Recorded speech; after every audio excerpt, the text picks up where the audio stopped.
Australia tour కోసం pick చేసిన one day స్క్వాడ్లో Rohit Sharma మరియు విరాట్ కోహ్లీ వీళ్ళిద్దరి పేర్లు ఉన్నాయి. అండ్ ఫ్యాన్స్ అయితే ఆల్మోస్ట్ 8 months తర్వాత ఇద్దరు ఆటను ఇండియన్ జెర్సీలో చూసేందుకు చాలా ఎగ్జైటింగ్గా ఉన్నారు. కానీ సాడ్ థింగ్ ఏంటంటే వన్డే ఫార్మాట్లో కూడా రోహిత్ను కెప్టెన్సీ నుంచి తప్పించారు. బీసీసీఐ, సెలక్షన్ కమిటీ మరియు మన హెడ్ కోచ్ గౌతమ్ గంభీర్ వీళ్ళ ముగ్గురు కలిసి ఒక నిర్ణయం తీసుకున్నారు. 2027 వన్డే వరల్డ్ కప్ కోసం ఇప్పటి నుండి శుభ్మన్ గిల్ను కెప్టెన్గా ప్రిపేర్ చేయాలనుకున్నారు. దీని గురించి రోహిత్ శర్మను కెప్టెన్గా తొలగించి యాజ్ ఏ ప్లేయర్గా మాత్రమే టీంలో పెట్టారు. సో మన టీమిండియా తరపున అయితే ఫ్యూచర్లో ఇంకా మన హిట్ మ్యాన్ కెప్టెన్గా చూడలేం. కానీ అతని కెప్టెన్సీను చరిత్ర మరిచిపోదు.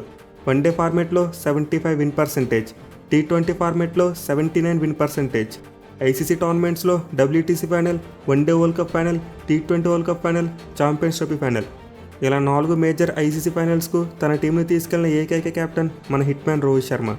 అతని కెప్టెన్సీలో మన టీమిండియా 8 months గ్యాప్లో వరుసగా 2 ఐసీసీ ట్రోఫీస్ గెలుచుకుంది. అంతేకాదు గత 3 ఐసీసీ విన్స్లో మన టీమిండియా అతని కెప్టెన్సీలో ఒక్క మ్యాచ్ మాత్రం ఓడిపోయింది. సో మన హిట్ మ్యాన్ తన పదునైన కెప్టెన్సీతో మన టీమిండియాను ఒక అన్బీటెన్ టీమ్గా తయారు చేశాడు. కానీ సాడ్ థింగ్ ఏంటంటే ఈ ఛాంపియన్ కెప్టెన్ ఎలాంటి తప్పు చేయకపోయినా సరే అతని కెప్టెన్సీని తీసేసుకున్నారు. కానీ ఒకటి గుర్తుపెట్టుకోండి, రోహిత్ శర్మ కెప్టెన్సీలో మన టీం సాధించిన విజయాలు చరిత్రలో ఎప్పటికీ నిలిచిపోతాయి. మన టీమిండియాకు వన్ ఆఫ్ ది బెస్ట్ కెప్టెన్స్గా అతని హిస్టరీలో నిలిచిపోతాడు. Thank you Rohit Sharma for your captaincy. Hats off to you.